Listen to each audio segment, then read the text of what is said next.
Igor Shesterkin obtiendra 12 millions ou plus à sa prochaine entente. Donc, évidemment, ça suppose que les Rangers augmenteront leur offre ou qu'il signera ailleurs. Andrew. Rouge. Honnêtement, déjà 11 millions, je trouvais que c'était une excellente offre des Rangers. Je comprends pas pourquoi il ne l'a pas accepté, en fait. Même que Shesterkin, c'est dans les meilleurs gardiens de la Ligue, on s'entend tous là-dessus, au moins dans les 5 meilleurs. Donc, d'avoir une offre d'11 millions, en tout cas, moi, j'aurais accepté être le clan Shesterkin, mais je comprends pas l'idéologie derrière cette décision-là. Hugo. Vert, puis ça me désole de dire ça, OK? Parce que je pensais vraiment qu'Igor Shesterkin avait les Rangers à cœur, mais clairement, on est là un peu plus pour le cash qu'autre chose. En même temps, il est russe, donc tout, c'est un cercle. Tout va ensemble, OK? Non, mais c'est vrai, par le passé, on a déjà vu des joueurs russes vouloir quitter pour l'argent. Jean-Perron a déjà dit des affaires bien pires que ça. OK? Non, mais c'est vrai ce que je dis. Puis, Igor Shesterkin, pas malheureusement, mais à cause du fait que, justement, il a le statut d'un des meilleurs gardiens de la Ligue, comme Andrew l'a dit, probablement le meilleur présentement, il va avoir une équipe qui va être sous le cap ou qui va être capable de faire de l'espace pour lui donner 12 millions pour essayer d'améliorer son équipe. Et là, je te dis, le karma va le rattraper parce que probablement qu'il va se retrouver dans un marché qu'il ne va pas aimer. Un peu à la Bobrovski. Bobrovski a été chanceux parce que finalement, les Blue Jackets ont réussi à quand même faire un club qui fait en sorte qu'ils se sont rendus loin en série. Puis finalement, après ça, il est allé en Floride. Il a gagné la coupe. Bravo pour lui. Mais c'est un pattern qui est quand même relativement égoïste pour moi et je trouve ça vraiment dommage. Mais c'est un vert contre mon gris, mais vert. Moi, je vais aller avec rouge. Je pense pas qu'une équipe va être prête à se mouiller à donner autant d'argent. Les Rangers, je suis convaincu, sans dire que c'est leur offre finale, ils ne se rendront pas à 12 millions. Je peux pas croire dans leur structure salariale qu'on va être en capacité de se rendre à 12 millions, surtout qu'on a beaucoup de bons jeunes défenseurs vedettes à payer. Puis on va devoir renouveler l'offensive parce qu'en ce moment, le noyau à l'attaque est vieillissant. Donc, je peux pas croire qu'on va tout miser sur notre gardien de but.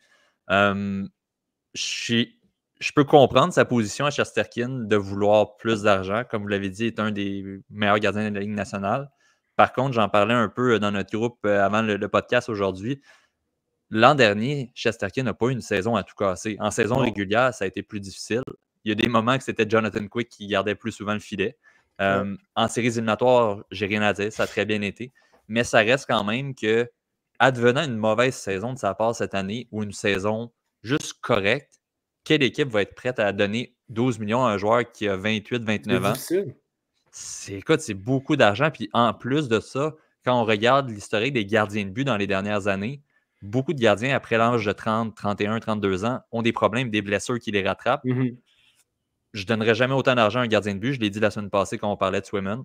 Je ne donnerais pas plus 12 millions à Shesterkin et je serais surpris qu'une équipe soit prête à aller là, malgré le fait qu'effectivement, comme tu le dis, Hugo, des équipes qui ont de l'espace vont vouloir faire un gros coup. Là. Exactement. Puis, non seulement ça, puis un point que j'aimerais rajouter à ça, puis après ça, je vais essayer de répondre, mais c'est...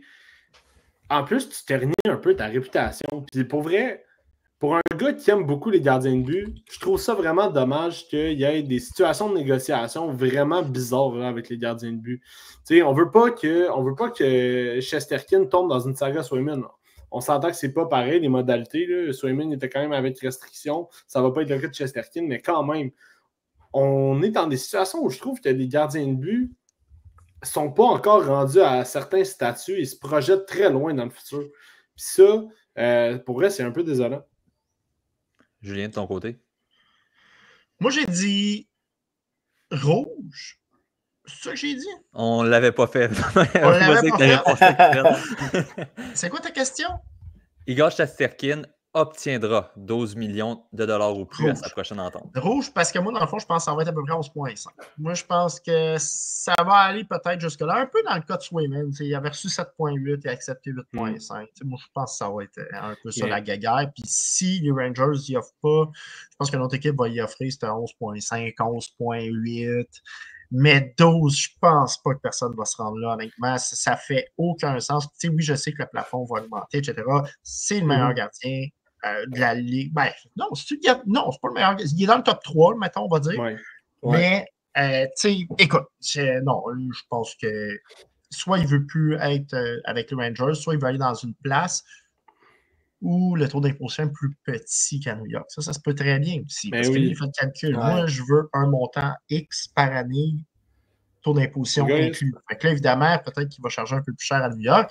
Si on y offre la même chose dans un État où ça coûte moins cher, comme Nashville, ben là, Nashville, non, ça ne sera pas ça, mais mettons, whatever else, où ça coûte moins cher, mais c'est sûr que Mais- peut-être que ça l'intéresse plus, mais écoute, je trouve que c'est beaucoup d'argent. Mais évidemment, c'est trop d'argent pour un gardien de but, là, selon moi, en partant.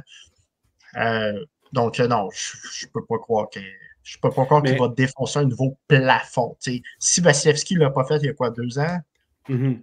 c'est sûr que lui ne le fera pas. Je veux dire, Que Vasilevski, Vasil- il est au-dessus de lui encore, même si l'année passée, ça a été moyen à cause de sa blessure. Mais tu vois, Vasilevski a décidé d'être un peu plus loyal envers son Ouais. équipe. Ouais, Ça, 100%. Ça, écoute, c'est un facteur tellement important parce que là, on parle encore de mettre le Lightning en série, même si c'est une équipe beaucoup moins compétitive. Chose qui serait intéressante de voir, c'est faire un comparatif à quand Carey Price a signé sa prolongation de contrat, quel était le statut salarial des autres gardiens de but. Parce qu'on s'entend que Price a quand même franchi des barrières pour les gardiens de but, a créé des standards. Après ça, on a vu justement Bobrovsky signer ce genre de contrat-là. Je sais que dans le moment où Price a signé, il y avait aussi Pekka Rinne qui gagnait beaucoup d'argent, puis Henrik Lundqvist. Donc, il faudrait voir. Là. Mais Ouais, mais Par tu demandais à rapport- n'importe qui à cette époque-là que Price a signé ce contrat-là, n'importe quel joueur de la Ligue nationale, qui tu veux pour un 7e match, il répondait tout Price, OK? Ah, ça, c'est Oui, sûr. je ce sais. Il y a statut-là. 3 ans, c'était encore ça la réponse. Écoute, ouais, c'est sûr et certain. Mais Chesterkin n'a pas ce statut-là encore. Il Je y suis en a qui d'accord. vont répondre, il va être dans le sondage, il va être quand même haut, mais il n'y a pas Ouais, ce ouais. statut-là. Ben, Le monde va non, répondre je suis d'accord. Vasilevski. Puis, ce qui Je me suis d'accord. dérange, si je peux renchérir, messieurs, le problème des Rangers en ce moment, il y a beaucoup de joueurs qui gagnent énormément d'argent. Panarin gagne près de 12 millions. Tu as Adam Fox qui gagne 9 millions et demi. Tu as aussi Zibanejad qui gagne 8 millions et demi. Va falloir échanger un gros contrat pour pouvoir lui donner ça parce que là, les Rangers atteignent quasiment même pas le cap salarial en ce moment. Je pense qu'ils sont en déficit, si je ne me trompe pas. Donc, il va falloir qu'ils échangent un Trouba. Donc, ça fait quand même un peu de sens, je pense, avec ce refus-là de contrat de la part de Shesterkin qu'on pense à échanger Jacob Trouba et son gros contrat de 8 millions.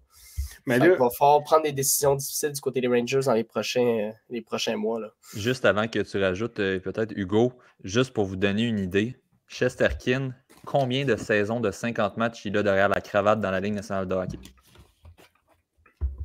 Quand même 3. Oui. Mais 3. 3 saisons à 28 ans. Il entame Ouais. une nouvelle saison. Il va être à 29 à la fin de l'année. Mais- Je comprends qu'il y a des statistiques impressionnantes, qu'il a toujours bien fait, mais c'est pas beaucoup de matchs d'échantillon, Écoute, je moi, ça trouve, me pour fait- donner 12 millions. Là. Attends, rapidement, il faut que j'aille voir. Sorokin fait combien? 8,5. 8,25. 8,5. Bon. 8,5. Ouais. 8,25. 25, OK, comme Swayman. 8,25. Ah, 25, OK, wow. regardez. Ça Swayman aussi, fait c'est drôle. 8,5. 25. 25, 8,25. Ah, OK. OK, ben 8 points. Mais ça, c'est une situation quand même, je trouve que c'est un beau parallèle parce que ces deux gardiens-là sont arrivés relativement au même moment dans LNH. Puis je trouve qu'ils ont un parcours particulièrement similaire, même que dans les 2 premières années, mettons qu'on prend les 3 dernières années que tu as énumérées, Nick, c'était Sorokin qui avait le dessus comme étant un des meilleurs gardiens de la Ligue. Ah, ben c'est le marché. C'est que Shesterkin est dans le gros marché de New York, qui est la Ouais. vedette. Moi, je pense que c'est ça qui rentre en ligne de compte. Là. Ouais, Ouais, la dernière c'est série éliminatoire aussi. Chesterkin, il a été un des meilleurs gardiens des séries Non, il éliminatoires était avec bon. Swayman. Il était bon. Il a été très bon. Chesterkin, il a fait poète-poète. Ah ouais. C'est un débat qu'on n'aura pas de réponse ce soir, malheureusement. On va le Mais savoir non. d'ici le 1er Si je peux juillet. rajouter, je pense que si Chester King. Chester King. Ouais, Chester King. Ouais, c'est ça. Si Shesterkin signe mettons, à 12 millions et plus, je vous confirme que ce ne sera pas à New York. Parce que les Rangers vont préférer garder le C'est reste de impossible. leur vedette et puis ils vont faire de la place à un autre gardien de but, c'est sûr et certain. L'affaire, c'est qu'on n'en a pas présentement. Fait que qu'est-ce que tu fais? C'est quoi la voie? C'est Dylan vois? Ferguson. En même temps, la seule chose qui me vient en tête, c'est ça a été qui la vedette à New York pendant 15-20 ans? Eric C'est Lundqvist. Henrik Lundqvist, c'est sûr. On aime les gardiens de but à New York, puis c'est un marché semblable à Montréal où on aime les gardiens de but aussi. C'est comme la vedette du club, la position importante. Ah ouais. Tu vois, je ne serais pas si étonné qu'on lui fasse une offre, peu importe ce qu'il demande. Mais en tout cas, on verra. Là, mais effectivement, pour moi, ce ne serait pas une bonne décision pour les Rangers à long terme de donner autant d'argent.